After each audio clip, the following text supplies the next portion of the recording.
Actes chapitre 19.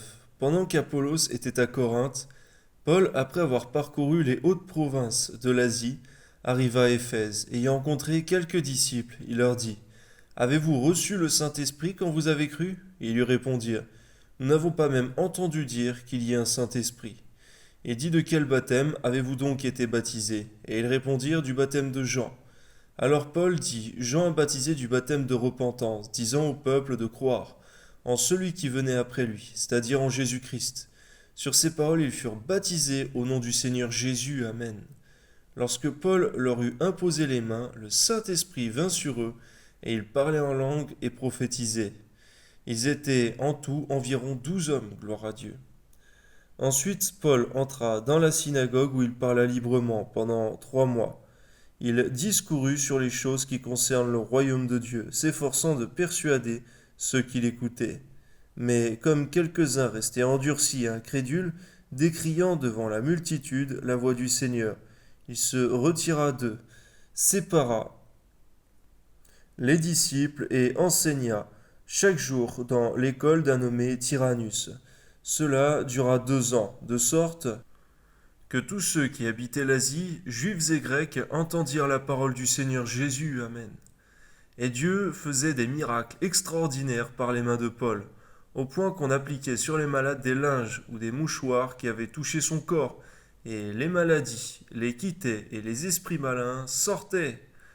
Quelques exorcistes juifs ambulants essayèrent d'invoquer sur ceux qui avaient des esprits malins le nom du Seigneur Jésus en disant: Je vous conjure par Jésus que Paul prêche. Ceux qui faisaient cela étaient 7 fils de Scéva, juifs, l'un des principaux sacrificateurs. L'esprit malin leur répondit: Je connais Jésus et je sais qui est Paul, mais vous, qui êtes-vous? Et l'homme dans lequel était l'esprit malin s'élança sur eux, s'en rendit maître et les maltraita de telle sorte qu'ils s'enfuirent de cette maison nus et blessés. Cela fut connu de tous les Juifs et de tous les Grecs qui demeuraient à Éphèse.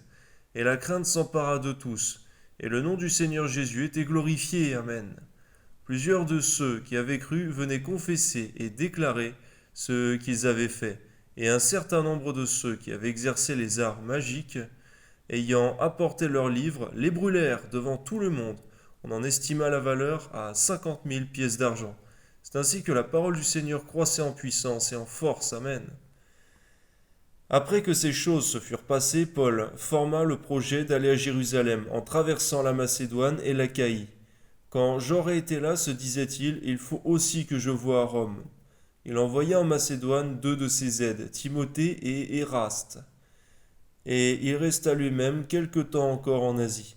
Il survint à cette époque un grand trouble au sujet de la voie du Seigneur. Un nommé Démétrius, orfèvre, fabriquant en argent des temples de Diane, et procurait à ses ouvriers un gain considérable. Il les rassemble au métier, et dit aux hommes: Vous savez que notre bien-être dépend de cette industrie. Et vous voyez, entendez que non seulement à Éphèse, mais dans presque toute l'Asie, ce Paul a persuadé et détourné une foule de gens, en disant que les dieux, faits de main d'homme, ne sont pas des dieux.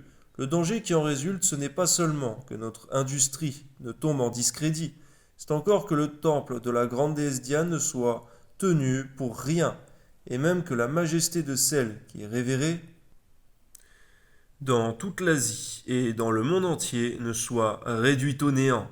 Ces paroles les ayant remplis de colère, ils se mirent à crier: Grande est la Diane des Éphésiens! Toute la ville fut dans la confusion. Ils se précipitèrent tous ensemble au théâtre, entraînant avec eux Gaius et Aristarque, macédoniens, compagnons de voyage de Paul. Paul voulait se présenter devant le peuple, mais les disciples l'en empêchèrent. Quelques-uns même des Asiarques, qui étaient ses amis, envoyèrent vers lui, pour l'engager de ne pas se rendre. Les uns criaient d'une manière, les autres d'une autre, car le désordre régnait dans l'assemblée, et la plupart ne savaient pas pourquoi ils s'étaient réunis. Alors on fit sortir de la foule Alexandre, que les Juifs poussaient en avant. Et Alexandre faisait signe de la main, voulait parler au peuple, mais tous, d'une seule voix, crièrent pendant près de 2 heures: Grande est la Diane des Éphésiens! Cependant, le secrétaire, ayant apaisé la foule, dit: Hommes éphésiens, Quel est celui qui ignore que la ville d'Éphèse est la gardienne du temple de la grande Diane et de son simulacre tombé du ciel? Cela étant incontestable, vous devez vous calmer et ne rien faire avec précipitation, car vous avez amené ces hommes qui ne sont coupables ni de sacrilège ni de blasphème envers notre déesse. Si donc Démétrius et ses ouvriers ont à se plaindre de quelqu'un, il y a des jours d'audience et des proconsuls qu'ils appellent en justice les uns et les autres. Et si vous avez en vue d'autres objets, ils se régleront dans une assemblée légale. Nous risquons en effet d'être accusés de sédition pour ce qui s'est passé aujourd'hui, puisqu'il n'existe aucun motif qui nous permette de justifier cet attroupement. Après ces paroles, il congédia l'assemblée. Gloire à Dieu. Amen.